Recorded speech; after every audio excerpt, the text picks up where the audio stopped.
இது ஒரு முக்கியமான காலகட்டம். எதிர்காலத்தில் இந்தியாவில் ஜனநாயகம் இருக்குமா, சர்வாதிகாரம் ஓங்கி ஒலிக்குமா, பாசிசமா ஜனநாயகமா என்பதை தீர்மானிக்கின்ற தேர்தல் தான் இந்த நாடாளுமன்ற தேர்தல். இன்றைக்கும் இந்திய நாட்டின் பிரதமர் 120 கோடி மக்களினுடைய தலைமை அமைச்சர் தமிழ்நாட்டில் தான் இருக்கிறார். 8 தடவை தமிழ்நாட்டுக்கு வந்து விட்டார். நான் பிரதமர் மோடி அவர்களை கேட்கிறேன், கண்ணீரும் கப்பலையுமாக பல்லாயிரக்கணக்கான தாய்மார்கள் கண்ணீர் விட்டு கதறினார்களே, பெரு வெள்ளமும் பெரும் புயலும் காற்று அடித்து தமிழகமே உருக்குலைந்து போகிற அளவுக்கு எல்லோரும் திணறிக் கொண்டிருந்த வேளையில் நீங்கள் நாட்டின் பிரதமர் இங்கு வந்தீர்களா? வர வேண்டாமா? அங்கே இவ்வளவு மக்கள் சாய்ந்து கிடக்கிறார்கள், வயல்வெளிகள் எல்லாம் பாழாகி போய்விட்டது, கண்ணீரோடு இருக்கிறார்கள் தமிழ்நாட்டு மக்கள். நான் போய் ஆறுதல் சொல்ல வேண்டும் என்ற எண்ணம் உங்களுக்கு வந்ததா? இப்பொழுது எப்படி 8 தடவை தமிழ்நாட்டுக்கு வருகிறீர்கள்? இது கேள்வி கேட்பார் இல்லாத நாடு என்று நினைத்தீர்களா? நான் திராவிட இயக்கத்தை அழித்து விட்டுத்தான் மறுவேளை பார்ப்பேன் என்று சொல்கிறார். நான் பிரதமருக்கு சொல்வேன், இப்படி புறப்பட்ட பல பேர் எந்த இடம் தெரியாமல் போய்விட்டார்.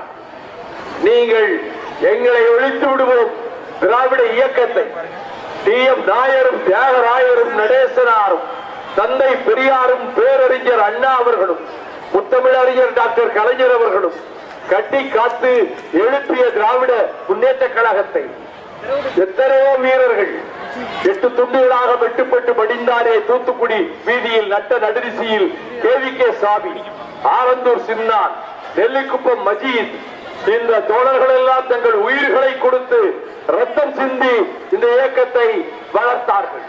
அப்படிப்பட்ட இயக்கத்தை தலைவர்களும் தோழர்களுமாக ரத்தமும் கண்ணீரும் உயர்வையும் சிந்தி பாடுபட்டு வளர்த்த இயக்கத்தை நீங்கள் அழித்து விட்டுத்தான் வருவேன் என்றால் உங்களுக்கு புத்தி கட்டுவிட்டதா அல்லது நாட்டின் நிலைமை உங்களுக்கு தெரியாமல் போய்விட்டதா என்று பிரதம அமைச்சரை கேட்கிறேன்.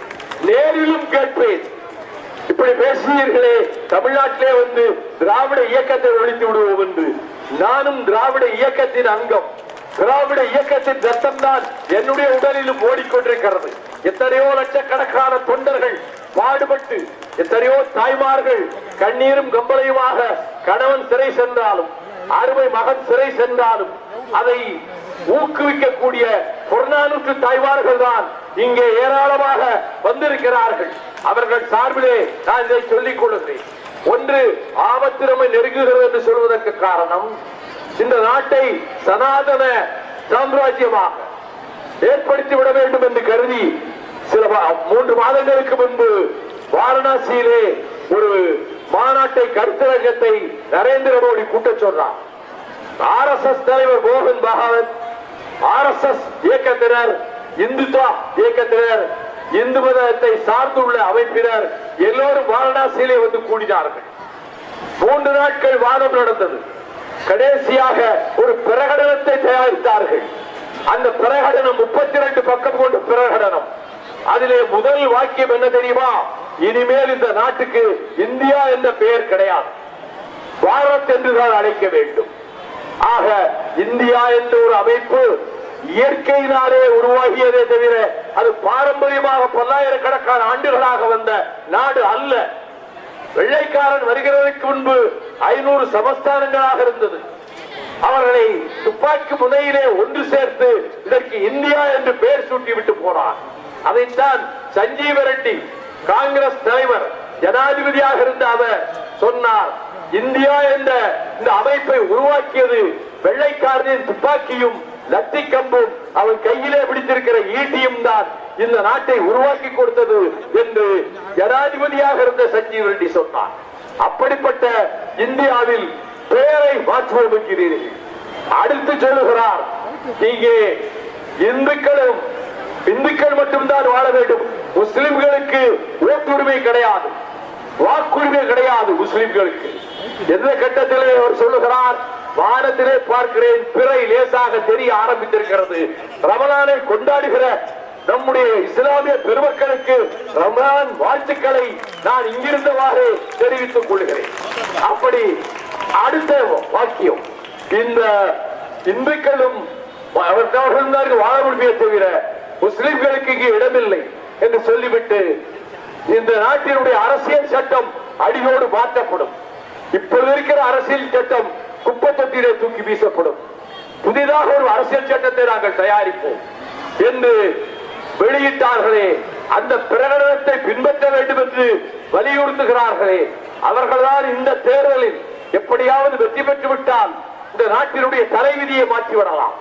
இன்றைக்கு இருப்பது பார்லிமெண்டரி சிஸ்டம் ஆஃப் கவர்மெண்ட், இன்றைக்கு இருப்பது பாராளுமன்ற ஜனநாயக முறை. ஆனால் நரேந்திர மோடி என்ன கனவு காண்கிறார் தெரியுமா?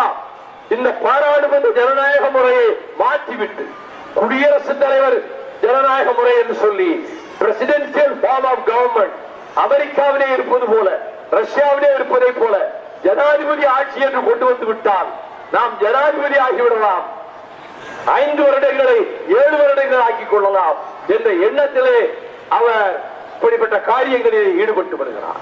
இன்றைக்கு காஷ்மீரம் நம்ப வைத்து கழுத்தறுத்து ஷேக் அப்துல்லாவை சிறையிலே போட்டு அந்த காஷ்மீரத்தை இன்றைக்கு 3 துண்டுகளாக ஆக்கிவிட்டார் நரேந்திர மோடி. ஆகவே இந்தியாவினுடைய முதல் எதிரி யார் என்று கேட்டார், நரேந்திர மோடி தான் இந்தியாவினுடைய முதல் எதிரி என்று நான் பகிரங்கமாக சொல்வேன். வழக்கு வேண்டுமானால் போட்டுக்கொள், நான் பார்க்காத வழக்கா, நான் பார்க்காத சிறைச்சாலையா? ஆக இந்த நாட்டினுடைய ஒருமைப்பாட்டை காப்பாற்ற வேண்டுமானால் இந்தியா என்ற கூட்டமைப்பு பல அரசியல் கட்சிகள், பல கருத்துக்களை கொண்டவர்கள் ஒன்று சேர்ந்து உருவாக்கியது இந்தியா என்ற கூட்டமைப்பு. மும்பையிலும் டெல்லியிலும் பெங்களூரிலும் அந்த கூட்டமைப்பினுடைய கூட்டத்திற்கு நான் சென்றிருந்தேன். அத்தனை மாநில முதல்வர்களும் ஒருவரைத்தான் தேடி வருகிறார்கள். அவர்தான் நமது முதலமைச்சர் தளபதி ஸ்டாலின் அவர்கள். அவரிடத்திலே வந்து யோசனை கேட்கிறார்கள். ஒவ்வொரு நாளும் ஒரு திட்டத்தை அறிவிக்கிறார் நம்முடைய முதலமைச்சர் தாய்வார்களே. பிள்ளைகள் பள்ளிக்கூடத்துக்கு வருகிற பிள்ளைகளை போய் பார்க்கிறார். அது வாடிய தோட்டத்தோடு இருப்பதை கண்டு ஏன் இவ்வளவு வாட்டமாக இருக்கிறீர்கள் என்று கேட்டதற்கு நாங்க சாப்பிடல அப்படின்னு. ஏன் சாப்பிடல? அம்மா சாப்பாடு கொடுக்க மாட்டேன்ட்டாங்களா? இல்ல வீட்டுல சாப்பாடு இல்ல. அப்பொழுதுதான் தெரிகிறது எத்தனை லட்சம் ஏழை குடும்பங்களிலே ஏழை தாய்மார்கள் கண்ணீரும் கம்பரையுமாக தங்கள் பிள்ளைகளை பள்ளிக்கூடத்துக்கு அனுப்புகிறார்களே, அவர்கள் எங்கே பள்ளிக்கூடத்துக்கு பட்டினியோடு அனுப்பியா? சும்மா கூட்டத்தை ஒண்ணு ஒழுங்கு பண்ண வேண்டாம், அவங்க ஒழுங்கு தான் நிற்கிறார்கள். அவர்கள் இவ்வளவு பிள்ளைகளும் பள்ளிக்கூடத்துக்கு பட்டினியோடு அல்லவா வருகிறார்கள். ஆக காலை உணவு திட்டத்தை நாம் ஏற்பாடு செய்வோம். எல்லா பள்ளிகளிலும் காலை உணவு அந்த மாணவ மாணவிகளுக்கு வழங்கப்படும் என்று அறிவித்ததை கண்டு இந்தியாவை ஆச்சரியப்பட்டு போனது. அதைவிட ஆச்சரியம் என்னவென்றால் 6000 மைல்களுக்கு அப்பாலே இருக்கக்கூடிய கனடா நாட்டினுடைய பிரதமர் ட்ரூடு அவர் இந்த திட்டத்தை அறிவித்தார். கனடா நாட்டில் இனிமேல் காலை உணவு பள்ளி பிள்ளைகளுக்கு வழங்கப்படும் என்று அறிவித்தார். அவருடைய அமைச்சர்கள் கேட்டார்கள், இந்த திட்டத்தை திடீரென்று அறிவித்திருக்கிறீர்களே, யார் உங்களுக்கு சொன்னது என்று. இந்தியா என்ற ஜனநாயக நாடு இருக்கிறது. அதிலே தென்னிந்தியாவிலே தமிழ்நாடு என்ற ஒரு மாநிலம் இருக்கிறது. அந்த மாநிலத்தினுடைய முதலமைச்சர் மிஸ்டர் ஸ்டாலின் அவர் இந்த திட்டத்தை அறிவித்து அது வெற்றிகரமாக தமிழ்நாட்டிலே நடந்து கொண்டிருக்கிறது. அது நம்முடைய கனடாவிலும் அது நிறைவேற வேண்டும் என்பதற்காகவே இதனை நான் இங்கே அறிமுகம் செய்து வைத்தேன் என்று ட்ரூடு சொன்னார். ஆகவே பிற நாடுகளுக்கும் வழிகாட்டக்கூடிய அளவில் இருக்கின்ற நம்முடைய முதலமைச்சர் அவர்கள் வெளிநாடுகளுக்கு சென்று முதலீடுகளை ஈர்ப்பதற்காக லட்சக்கணக்கான கோடிகளுக்கு புரிந்துணர்வு ஒப்பந்தம் போட்டுவிட்டு வந்திருக்கிறார். இனி லட்சக்கணக்கான இளைஞர்களுக்கு, இளம் யுவதிகளுக்கு வேலை வாய்ப்பு என்பது உருவாக்கப்படும். நமக்கு எந்த பணமும் தருவதில்லை மத்திய சர்க்கார், நமக்கு வர வேண்டிய பணத்தையும் தருவதில்லை, மற்ற மாநிலங்களுக்கு கொடுக்கிற பணமும் தருவதில்லை. வெள்ளமும் புயலும் நம்மை சூழ்ந்து கொண்டு தாக்கிய போது கூட குஜராத்துக்கு தருகிற பணம், பீகாருக்கு தருகிற பணம், உத்தரப்பிரதேசத்துக்கு தருகிற பணம், ஏன் எங்கள் மதுரை சமவெளியை கொண்டிருக்கக்கூடிய பாண்டிய மண்டலம், சேர மண்டலம், சோழ மண்டலம் என்று ஒரு காலத்திலே கொடிகட்டி உயர்ந்த எங்கள் தமிழ்நாட்டுக்கு ஏன் இல்லை? நாங்கள் நாடுகள் பலவற்றை வென்றவர்கள். எங்கள் முன்னோர்கள் கீழ்த்திசை நாடுகளிலே எல்லாம் வெற்றி பெற்றார்கள். சோழ மன்னர்கள் இமயம் வரை படையெடுத்து வந்தார்கள். அப்படிப்பட்ட வீரமும் தீரமும் நாகரீகமும் பண்பாடும் கொண்டிருக்கக்கூடிய தமிழகத்தை நீங்கள் புறக்கணிக்கிறீர்கள்.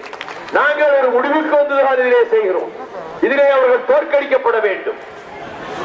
பாரதிய ஜனதா கட்சி இனி தமிழ்நாட்டிலே தலையெடுக்க முடியாது என்ற வகையிலே வேரோடும் வேரடி மண்ணோடும் இந்த இந்துத்துவ சக்திகளை நாம் வீழ்த்த வேண்டும். அதற்கு ஏற்ற தோழர்தான் மார்க்சிஸ்ட் கம்யூனிஸ்ட் கட்சியினுடைய தோழர் வெங்கடேசன் அவர்கள்.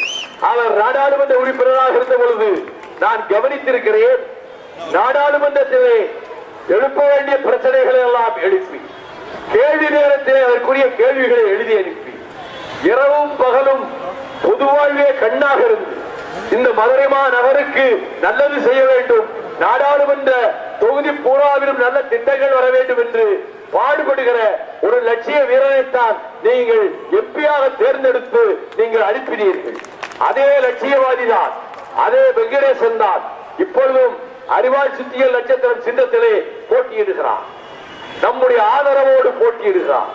நடுநிலையாளர்கள் ஆதரவோடு, நல்லோர் அனைவரின் ஆதரவோடு அவர் போட்டியிடுகிற அவருக்கு நீங்கள் உங்கள் பொன்னான வாக்குகளை 19ஆம் தேதி என்று வாக்குச்சாவடிகளுக்கு சென்று அந்த வாக்குச்சாவடிகளிலே அறிவால் சுத்தியல் நட்சத்திரம் சின்னத்திலே வாக்களித்து லட்சக்கணக்கான வாக்குகள் வித்தியாசத்திலே மதுரையிலே ஜெயித்தது இந்தியா கூட்டணி என்ற புகழை ஏற்படுத்திட்டார்கள் என்று சொல்லி நெடுநேரமாக காத்துக் கொண்டிருக்கிறவர்கள், கொடிகளை கையிலே பிடித்துக் கொண்டு காத்துக் கொண்டிருப்பவர்கள், காத்துக் கொண்டிருக்கிற தாய்மார்கள், அவர்களுக்கெல்லாம் நான் வருவதற்கு சற்று நேரமாகிவிட்டது, நான் பரமக்குடியிலே பேசிவிட்டு வருகிறேன், பொறுத்தருள வேண்டும் என்று சொல்லி, தாய்மார்களே உங்கள் கையில் தான் இருக்கிறது இந்த வெற்றியின் இந்த பீடம். நீங்கள் தான் தர வேண்டும், நீங்கள் தான் தர வேண்டும், நீங்கள் தான் வெற்றியை தர வேண்டும். அறிவால் சுத்தியல் நட்சத்திரம் சின்னத்தை வெற்றி பெற செய்ய வேண்டும் என்று வருகை தந்திருக்கக்கூடிய அனைவருக்கும் என்னுடைய நன்றியை அவர்கள் காலடியிலே வைத்து தந்தை பெரியார் புகழ் வாழ்க, பேரறிஞர் அண்ணா புகழ் வாழ்க, முத்தமிழறிஞர் டாக்டர் கலைஞருடைய புகழ் வாழ்க.